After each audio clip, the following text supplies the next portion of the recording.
그래서 한국을 왔는데 여기를 안 갔다 왔다 그러면 굉장히 비난을 받습니다.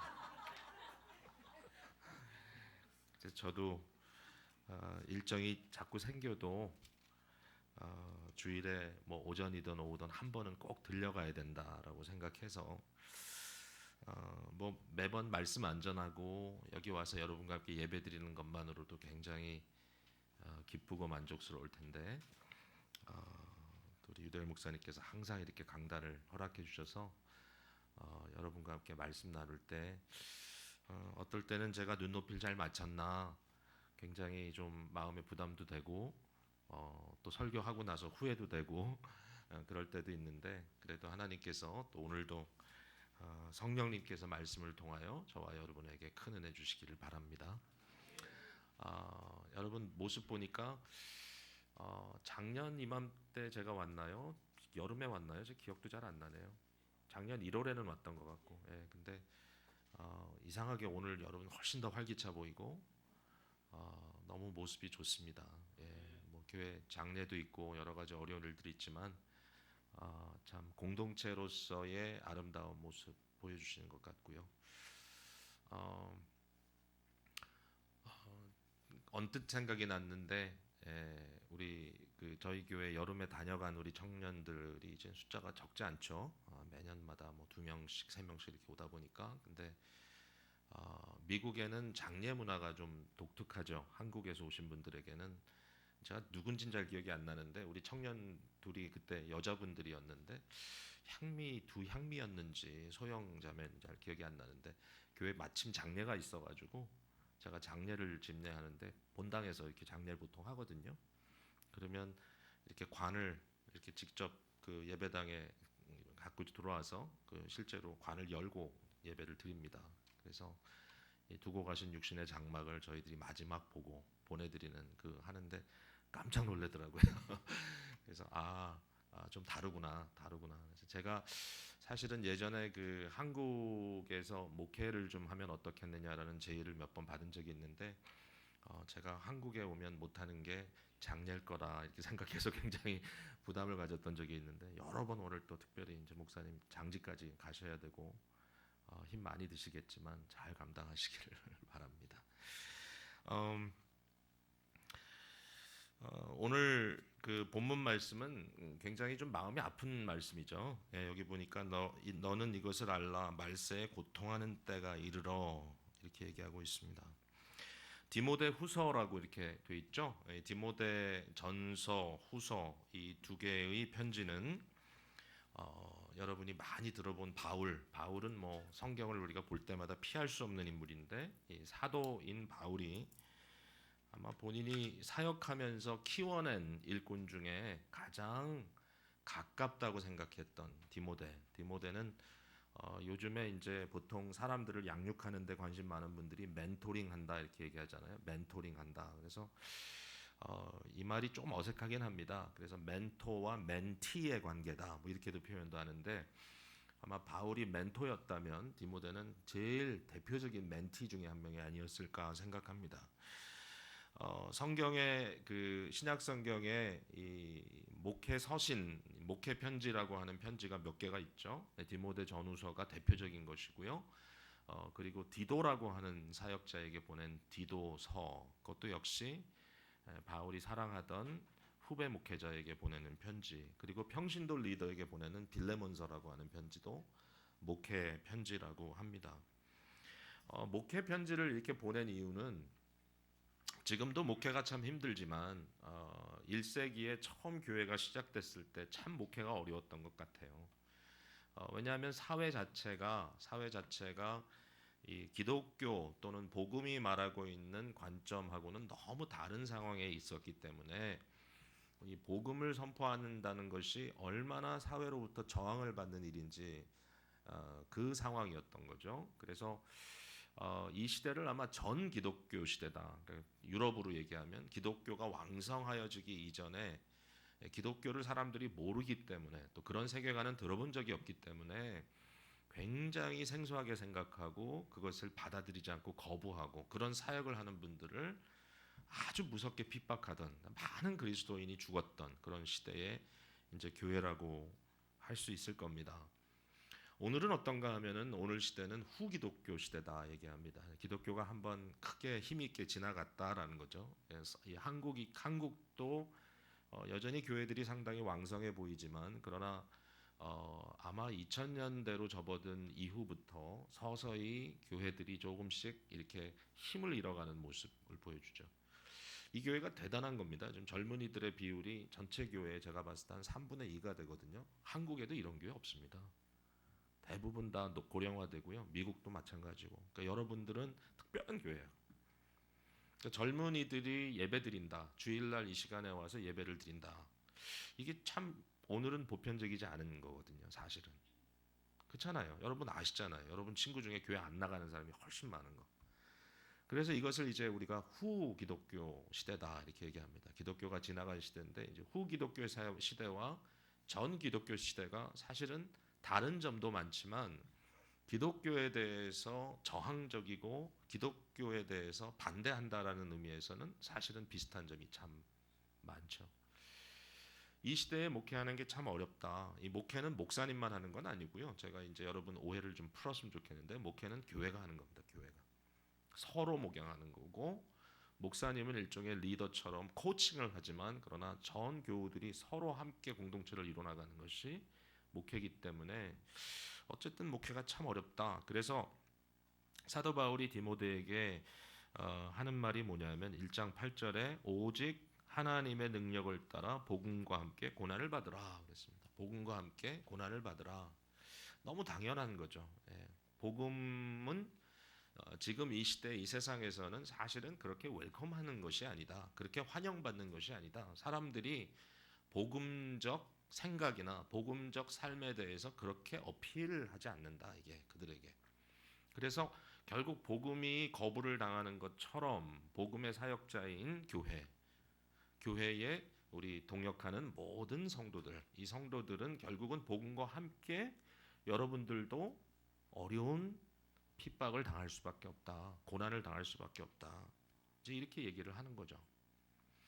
여러분 복음이 뭐라고 생각하세요? 복음은 말 그대로는 좋은 소식인데요. 이게 사실 좋은 소식인데 사람들이 그렇게 웰컴을 안 하는 게 참 이상하죠. 좋은 소식은 뭐냐면 이런 거죠. 하나님께서 우리를 창조하셨죠. 우리를 만드셨을 뿐만 아니라 그것도 굿뉴스예요. 우리가 그냥 우연하게 생겨진 어떤 사고에 따라서 어떤 사고의 결과로 어떤 아무런 계획도 어떤 진행도 없이 느닷없이 나타난 그런 존재들이라서 언제 어떻게 사라질지 모르는 그런 존재들이 아니라 하나님께서 창조하셨고 또 아름답게 인간들을 창조했다. 그리고 이 세상의 모든 피조물들은 창세기 1장의 그 방향을 보면 결국은 인간들이 영위하기 위해서 하나님께서 만들어 주신 환경이다. 이렇게 볼 수 있을 만큼 인간들, 저와 여러분 사람들을 너무나 사랑하고 원하시는 하나님. 근데 이제 사람들은 어떻게 했죠? 처음 아담과 하와가 시작을 하고 계속 줄지어 이어지는 것은 뭐냐면 이런 하나님을 향하여 아주 반기를 드는 거죠.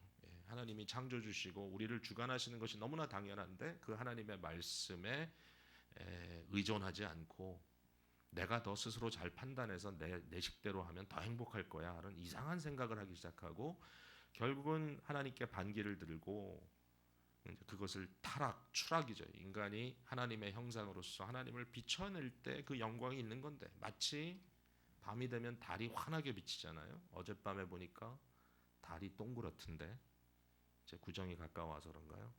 아닌가? 제가 하여튼 잘 모릅니다. 어쨌든 근데 달이 밝던데 이 달이 밝은 이유는 뭐죠? 달 자체는 사실은 그렇게 잘생기지 않았거든요. 여러분 아시죠? 달을 확대해서 보면은 아주 못생겼죠. 곰보도 많고 얼굴에. 근데 그 달이 밤마다 그렇게 아름답게 비춰지는 이유는 뭐냐면은 태양을 반사시키는 거거든요. 그러니까 태양빛이 비춰졌을 때 달이 아름답잖아요. 그러니까 이게 달은 어떤 의미에서 보면 그런 의미에서 보면 태양의 형상대로 지음을 받았다 이렇게 얘기할 수 있잖아요. 그러니까 인간이 하나님의 형상대로 지음 받았을 때는 너무 영광스러운 존재인데 이제 그 부분으로부터 추락되는 그래서 결국 인간들의 모습이 굉장히 추해지고 여러분 시꺼먼 골목에서 지나가다가 제일 두려운 게 뭐예요? 예, 고양이가 지나간다든지 강아지가 지나가면 하나도 두렵지가 않지만 사람이 다가오면 무섭잖아요. 그렇죠? 왜 그래요? 그러니까 사람들이 이와 같이 영광스러운 하나님의 형상을 비춰내는 그러한 상태에서부터 추락했기 때문에 사람이 사람을 해하고 사람이 사람을 무서워하고, 가인과 아벨 시대부터 벌써 결국은 이런 아주 추한 모습으로 떨어졌단 말이죠. 근데 그러한 인간의 추함을 하나님께서 보시면서도 그것을 그대로 버려두지 않으시고, 그 인간들의 문제를 해결하기 위해서 하나님 스스로 발벗고 이 세상에 인간이 되셔서 오신 사건. 이게 말도 안 되는 거죠. 사실은 이거는 도저히 인간의 생각으로는 진행이 되지 않는 스토리예요. 그러나 그렇게 오신 그리스도께서 어떻게 합니까? 빌립보서 2장에 보면 너희 안에 이 마음을 품으라 곧 그리스도 예수의 마음이니. 복음적 마음이에요. 어떻게 돼요? 그가 하나님과 동등하시죠. 본체시나 그가 하나님과 동등함을 취할 것으로 여기지 아니하시고, 삼위일체 하나님의 이건 신비니까 제가 또 이 얘기를 하면 또 시간이 걸리지만 기본이죠. 기독교에 하나님은 한 분이지만 또 공동체로 존재하신다. 이 삼위일체 하나님의 공동체성, 이건 뭐 도저히 끊을래야 끊을 수 없는 것이지만, 그러나 성자 그리스도께서 인간이 되셔서 하나님 되심을 비워내시고, 물론 이제 여기에 대해서는 우리가 아주 조심스러운 신학적 작업이 필요하지만, 그러나 기본적인 메시지는 뭐냐면 자기의 영광을 다 비워내시고 죽기까지 복종하셨다. 십자가에 죽으셨다. 자기를 내어주신 거예요. 그게 하나님께서 인간이 되셔서 우리를 위해서 해주신 거예요. 그렇게 함으로써 인간이 자기로 가득 채워지고 자기 주장하고 자기 중심적이고, 자기 사랑하고, 결국은 자기로 꽉 채워져서 결국은 하나님을 비춰내지 못하고 아주 추하고 어리석은 모습으로 전락됐을 때 자기를 비워내고 거기에 하나님의 은혜와 하나님의 목적과 하나님의 영광으로 채워졌을 때 십자가를 통하여 어떤 일이 벌어집니까? 부활의 영광을 경험하고 하나님의 영광되게 해주시는 이 들려 올리시는 역사를 체험하게 되는 것. 이게 그리스도께서 그 길을 먼저 가주신 거예요. 그리고 그 길을 가신 그리스도께서 우리를 끌고 가시는 거예요. 그의 백성들을. 이걸 우리가 예수 그리스도와 연합된 교회다 얘기합니다. 교회가 그리스도의 몸입니다. 이건 이제 하나의 그림입니다. 그림. 그리스도가 머리다. 머리가 가는 곳에 몸은 따라간다. 그리스도가 어디 계세요? 부활 승천하셔서 영광 중에 계십니다. 결국 몸이 거기 갈 겁니다. 그걸 믿고 그리스도가 간 길을 따라가는 거잖아요. 그게 복음이에요. 복음은 비워내는 거예요. 그리고 오직 하나님의 은혜로 체험받는 거예요. 이걸 어떻게 하느냐? 여러분, 예수님께서 십자가에 달려 돌아가시고 무덤에 들어가셔서 3일 동안 거기서 꼼짝 못하고 계셨잖아요. 하나의 그 그림이에요. 좋은 그림이에요. 그리스도가 어떻게 했어요? 하나님의 말씀을 전적으로 믿고 기다렸어요. 예수님이 스스로 부활한 거 아니에요. 성경에 보면 분명히 써 있어요. 부활의 영이신 성령님께서 하나님의 능력으로 그를 부활시키셨다. 저와 여러분의 삶이 아무리 힘들고 어렵고 공고하다 할지라도 우리는 자기 연민에 빠지지 않고 어떻게 하죠? 예수 그리스도의 부르심 따라 이 세상에서 섬김의 삶, 십자가의 삶, 심지어는 의를 위하여 핍박받고 고통당하는 삶, 여러분의 삶을 세상의 가치가 아닌 하나님 나라의 가치를 위하여 투자하는 삶, 이런 삶에 자신을 드린단 말이죠. 그러면 어떻게 됩니까? 결과적으로 잘 먹고 잘 사나요? 그렇게 쉽지 않습니다. 만만하지 않습니다. 목회 어렵습니다. 교회하는 거 쉽지 않습니다. 그러나 우리가 믿고 하나님의 음성에 따라 기다릴 때 어떤 일이 벌어지나요? 하나님께서 반드시 그의 때에 일으키신다는 겁니다. 예수님이 그렇게 하셨기 때문에.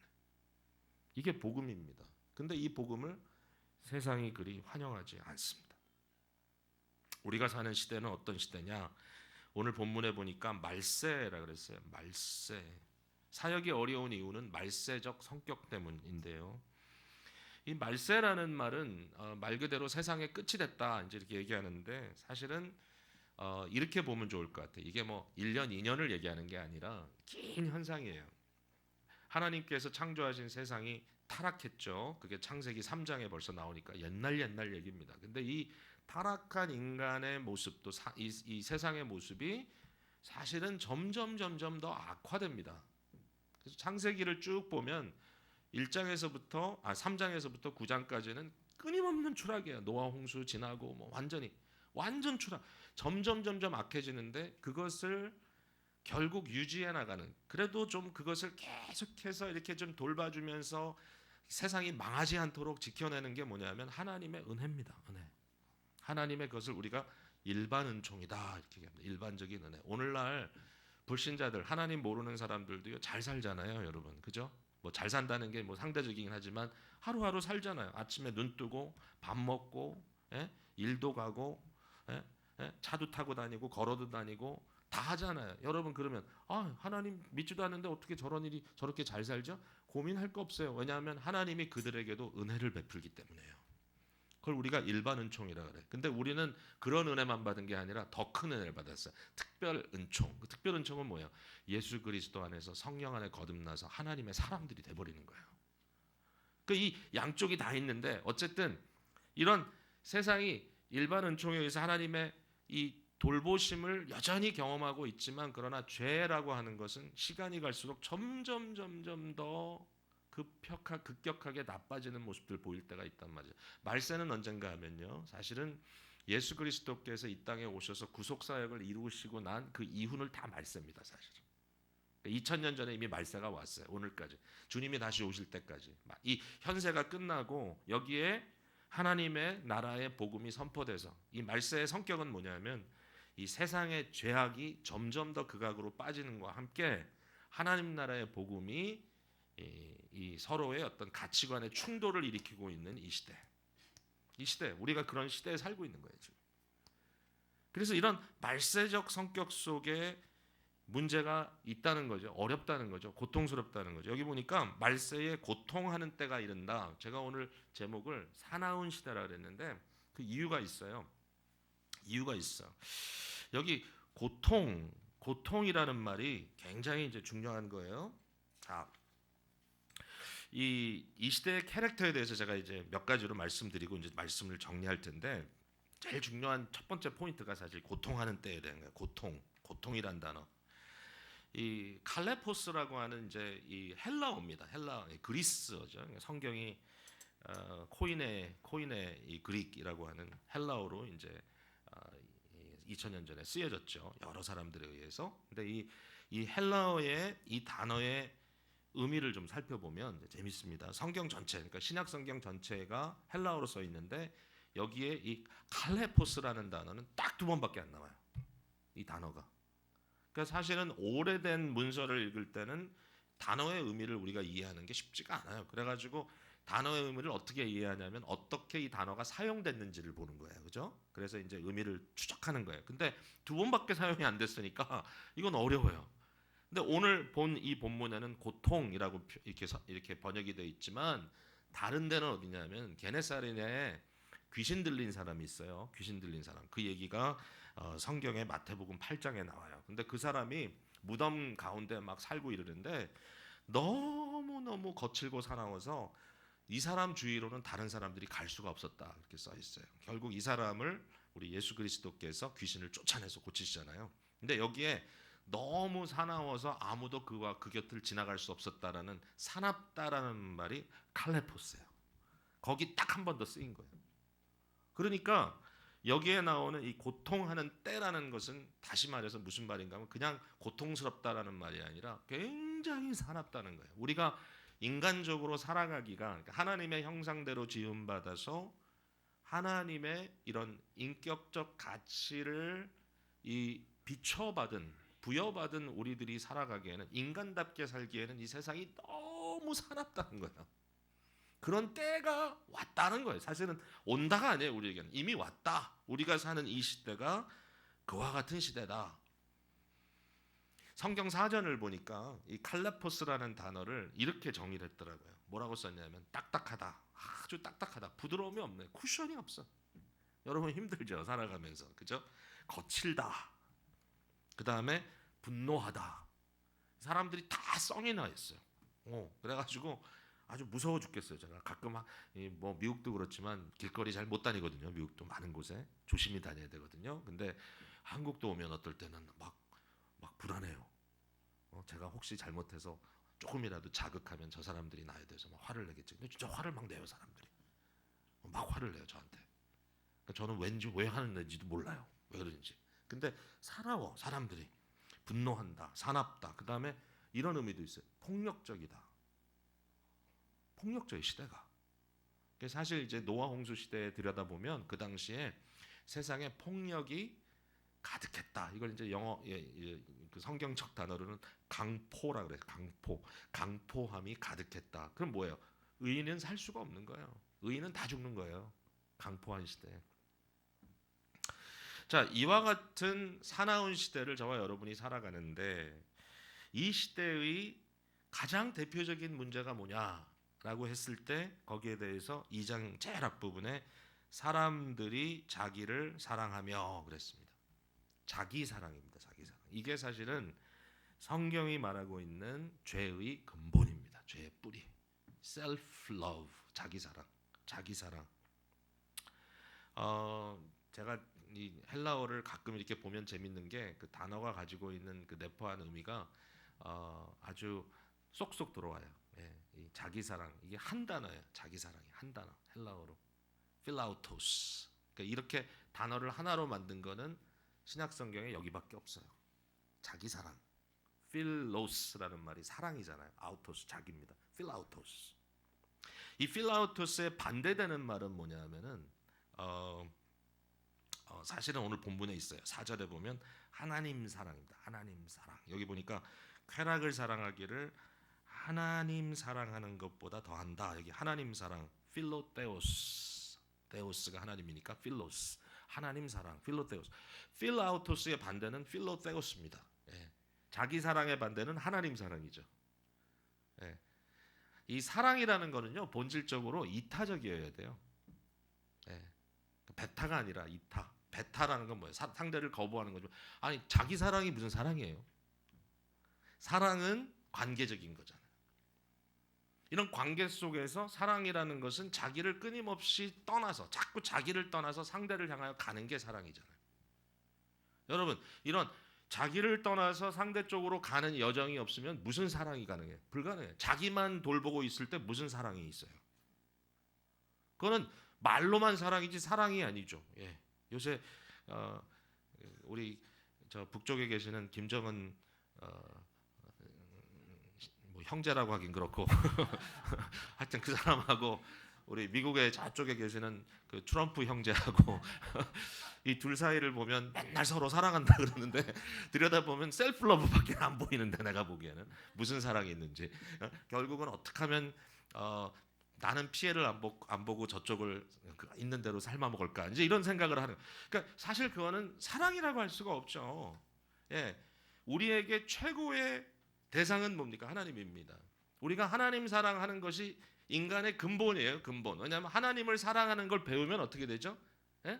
성경에 나온 그대로 원리잖아요. 내 마음과 뜻과 정성과 모든 걸 다해서 하나님을 사랑하라. 이것이 첫 번째요. 그 다음에 뭡니까? 당연히 그 다음에 나타나는 것은 내 이웃을 네 몸같이 사랑하라. 내 이웃을 내 몸같이 사랑하라가 어떨 때는 먼저처럼 보이기도 해요. 왜냐? 눈에 보이는 형제도 사랑 안 하는데 눈에 보이지 않는 하나님 사랑한다고? 거짓말이다. 양면이 그대로 가는 거예요. 그러나 우리 성도들에게 있어서 가장 궁극적인 그 대상자는 누구예요? 하나님이세요. 그가 우리를 사랑한 것 같이 우리도 서로 사랑하라. 이게 하나님의 원칙이에요. 이 사랑이라는 것은 하나님을 떠나서 우리가 이해할 수 없어요. 하나님이 사랑이니까 사랑은 이것이니. 뭐예요? 우리가 아직 하나님을 거역하고 하나님 편에 있지도 않고 하나님을 존중하지도 않고 이 세상에 우리를 존중하지 않는 사람들한테 내가 뭔가 다가간다는 건 되게 어렵습니다. 사람들이 그래서 자꾸 친구들을 잃어요. 왜냐하면 화가 나면 서로 한바탕씩 하거든요. 근데 여러분 성숙한 사람은 어떡합니까? 아무리 그런 일이 있다 할지라도 꼭 다시 찾아가서 어떨 때는 내가 잘못했다 얘기하기도 하고 내가 섭섭했다는 걸 얘기도 하기도 하고 풀고 끊임없이 다가가잖아요. 다시. 그래야 관계가 유지가 되잖아요. 하나님은 그러시단 거예요. 끊임없이. 근데 여기에 이제 자기 사랑이라는 것을 보니까 여러 가지 그 형태가 나와요. 자기 사랑을 어떻게 하느냐 보니까 돈을 사랑해요. 그다음에 자랑해. 자기 자랑에 아주 빠져 있어. 교만해. 자기만 잘났어. 비방해. 나는 아니고 다른 사람은 다 못됐어. 예. 하여튼 사람들한테 입만 열면 비방하는 얘기가 나와. 그게 자기 사랑의 표현이에요. 아니, 뭐 복잡하지 않아요. 생각하면 돼. 부모를 거역해. 부모 거역은 뭐예요? 심지어는 자기를 낳아준 자기의 권위자가 되는 이 부모권을 갖고 있는 부모마저도 예? 나와 상관없는 존재인 것처럼 거역해버려요. 네. 그러니까 결국 인간으로서의 기본적인 책임에 대해서 회피한다는 거죠. 왜? 나만 챙기면 된다고 생각하니까. 감사하지 않아요. 감사라는 건 뭐예요? 관계적이거든요. 감사는. 자기한테 감사하는 사람이 어디 있어요? 남한테 감사하지 항상. 네. 감사하지도 않아요. 거룩하지도 않아요. 그러니까 이런 일들에 대해서 자기의 인생의 목적이 뭐며 내가 어떻게 구분된 삶을 살아야 될 것인가에 대한 고민도 하지 않아요. 여기 보니까 무정해. 예. 아스톨고스라는 단어인데 스톨게라는 말은 부모가 자녀를 사랑하는 이것도 사랑이에요. 사랑. 아주 자연스러운 사랑, 내추럴한 사랑. 여러분 심지어는 짐승도 예? 어미가 자기가 낳은 새끼를 위해서 희생합니다. 그렇잖아요. 이게 스톨게입니다. 스톨게. 근데 여기 보니까 스톨고스. 아라는 말이 딱 앞에 붙어 있으면 하지 않는다라는 겁니다. 이게 반대되는 거죠. 예. 무정하다. 정이 없어요. 예. 이게 지금 세상에 지금 돌아가는 모습입니까? 원통함을 풀지 않아요. 풀지 않는다는 건 뭐예요? 결국 원통함을 갖고 있다가 상대를 해한다는 거예요. 그죠? 그 다음에 모함해요. 예. 이것도 되게 재밌어요. 이 모함이라는 단어가 뭐냐면 디아볼로스예요. 디아볼로스. 디아볼로스가 뭔지 아세요? 데블이에요. 데블이 뭐예요? 사탄이에요. 사탄적이다. 사탄은 뭐 하는 존재입니까? 끊임없이 우리를 참소하고 끊임없이 우리를 이렇게 모함하는 존재거든요. accuser. 끊임없이. 예수님은 뭐예요? 우리의 보혜사.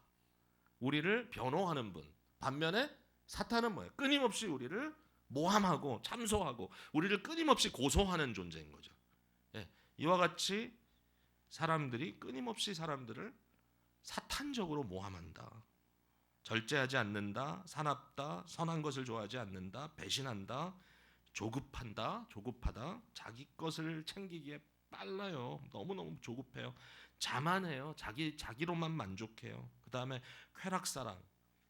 자기가 좋은 것, 자기가 즐거운 것, 자기에게 쾌락이 되는 것, 그 이상 이하도 생각하지 않고 살아가는 사람들이 그냥 너무 많다.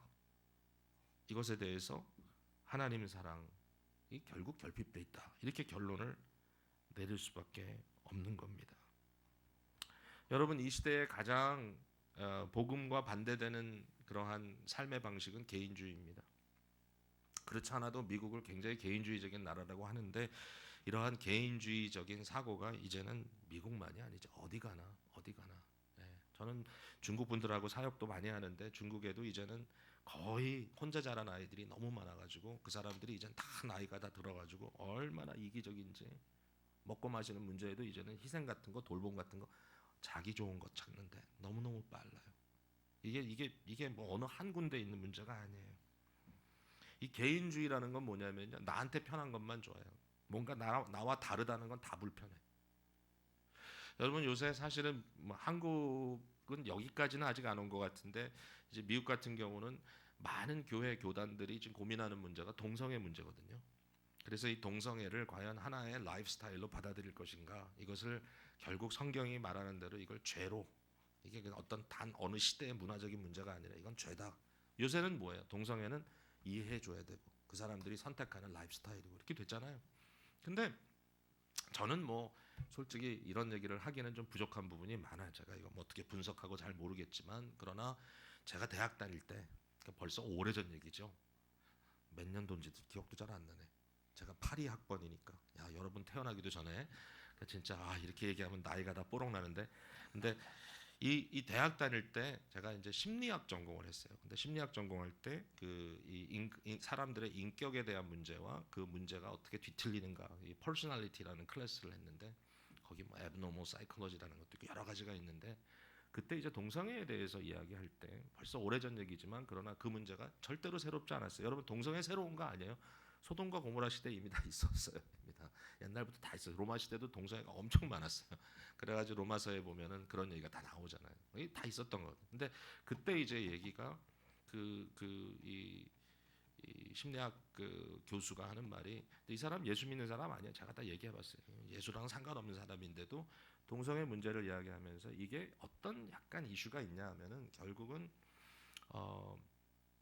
이게 자기 사랑이라고 하는 관점에서 이해하면 결국은 이성 다르다 이것이 귀찮아지고 나를 잘 이해해 줄 수 있는 상대하고 있는 것만이 자기에게 어떤 만족을 준다라고 생각하는 그러니까 결국은 이게 굉장히 어떤 셀프 러브 자기 사랑의 개념으로 가는 한 과정 속에 일어나는 일이다라고 그렇게 해석을 하더라고요.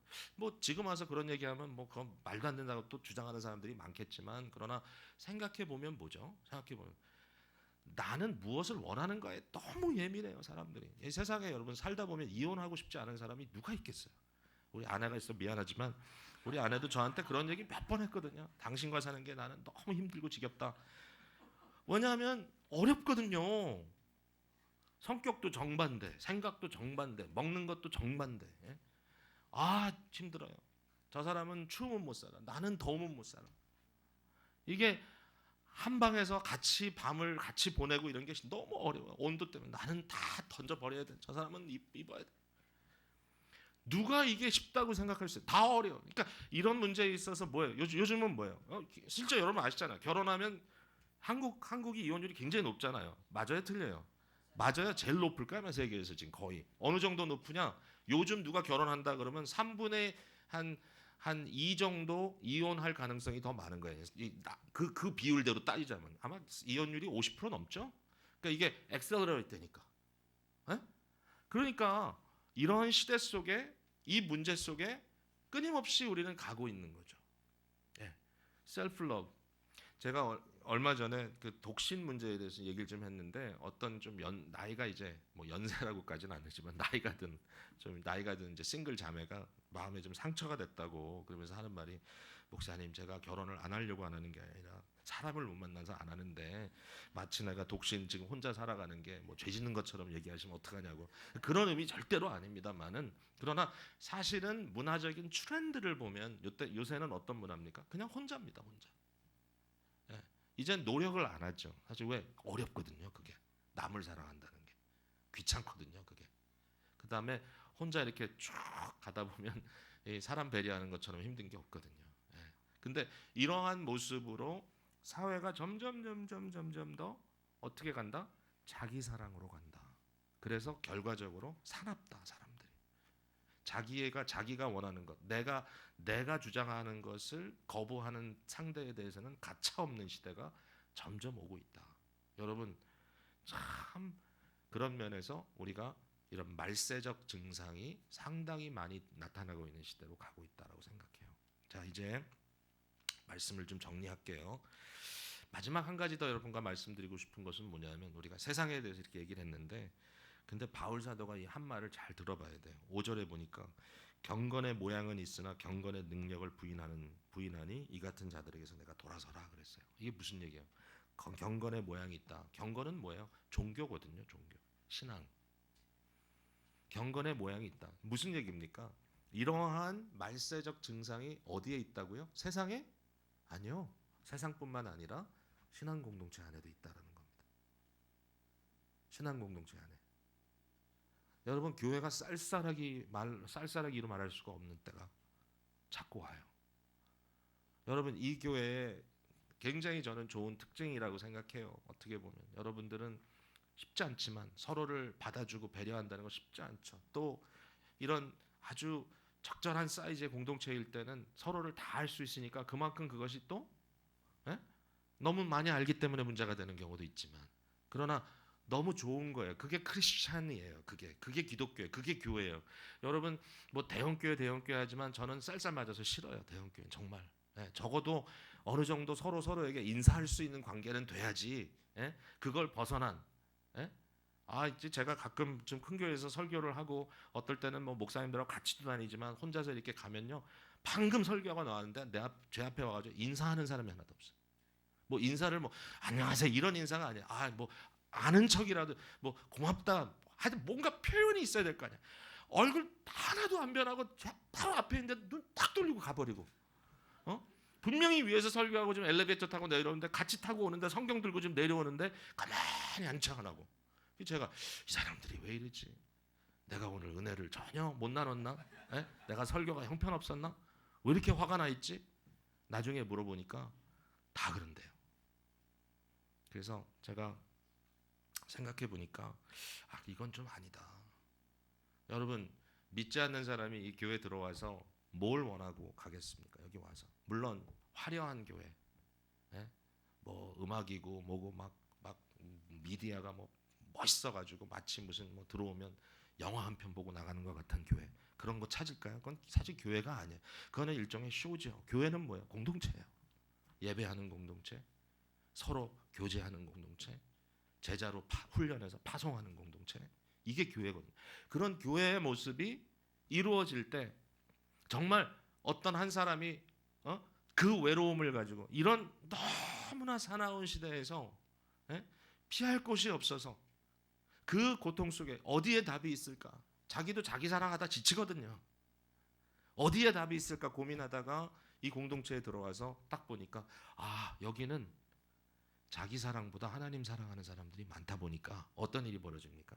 내 이웃을 내 몸같이 사랑하라는 게 쉽지 않지만 여기 보니까 사람들이 자기를 비워내고 자기 십자가를 지고 사명감을 가지고 서로를 붙들어주고 책임져주고 같이 있어주고 이렇구나. 이 감동을 받아야 되는데 사실은 교회가 너무 쌀쌀맞아졌다. 제가 제 친구가 목회하는 교회 그 얼바인 지역에 있는 교회인데 작년 말경에 사실은 감사절이니까 11월 말이네요. 11월 말에 굉장히 가슴 아픈 그 일이 있었어요. 그 교회 대학부 나오는 학생 넷이서 주일 그 모임 끝나고 그 중에 하나가 생일이었다고 그래가지고 이제 같이 밥을 먹으러 나갔다가 차를 교회에다가 세워놓고 다 이제 거기는 자기 차가 없으면 못 다니는 동네니까 그리고 이제 한 사람 차를 타고 갔다가 돌아오는데 뭐 졸은 건지 뭐 했는지 모르겠는데 차가 큰 가로수를 들이받고 지나가는 사람이 차의 문을 열고 운전사 옆에 운전하던 친구 옆에 있는 친구는 많이 다쳤지만 끌어내가지고 살았는데 잠시 후에 차가 폭발해서 그 교회 청년 셋이 다 죽었어. 그 자리에서 즉사했어. 그래가지고 제가 그 우리 목회자가 얼마나 마음이 아프겠어요. 그 상황에서 제가 이제 연락을 드렸죠. 처음에는 전화하기도 좀 그래가지고 그냥 그럴 때 힘들잖아요. 말하기도. 그래서 카톡을 하면서 기도하고 있다. 힘내라. 근데 이제 장례를 다 이제 마치고 며칠 지난 후에 그 목사님이 저하고 이제 통화를 했는데 여러분 이 교회가 아름답더라고요. 얘기를 들어봤더니 그 일이 벌어진 이후에 교인들이 이렇게 당번 쓰듯이 번갈아 가면서 몇 명씩 24시간 아들을 잃은 그 집에 가서 지켜주고 며칠 동안 계속해서 이 미국 사람들이 그런 거 안 하거든요. 그리고 옆에서 같이 울어주고 그래가지고 장례를 치르는데 물론 이제 뭐 앞으로 그분들이 가정으로서 겪어야 될 아픔이나 어려움들이 있겠지만 그러나 그 가운데서 그 장례가 얼마나 교회 공동체에 너무너무 감동스러운 시간이 돼서 하여튼 어마어마하게 하나님께서 위로를 주셨다. 제가 저희 교회도 예전에 그런 일을 당한 적이 있거든요. 교통사고가 나가지고 주일날 새벽에 우리 교회 고등학교 13, 그러니까 12학년 여기 고3이죠. 고3 학생이 즉사했어요. 거기 그 안에 우리 교회 다른 고등학생들 3명이 같이 타고 있었는데 걔네들은 살았어. 그렇지만 이 한 사람 그 가정은 딸도 없고 아들 딱 하나. 지금도 그 가정이 우리 교회 함께 있는데 벌써 오래전 얘기지만 지금도 사실은 장례식을 잘 못 오셔. 마음이 아파서. 그렇지만 그러한 상황 속에서 뭘 깨닫는지 아세요? 야, 교회 공동체라는 것은 어마어마한 파워가 있구나. 어마어마한 파워가 있어. 세상이 아무런 답을 줄 수 없을 때, 왜? 세상은 자기 중심적이고 자기 사랑이고 사납단 말이에요. 그런데 아무도 도움이 안 될 때, 심지어는 위로한다고 던지는 말조차도 사납게 마음에 와서 꽂힐 때, 이러한 상황 속에 교회 공동체가 어마어마한 위로의 파워를 가지고 서로를 위로하더라.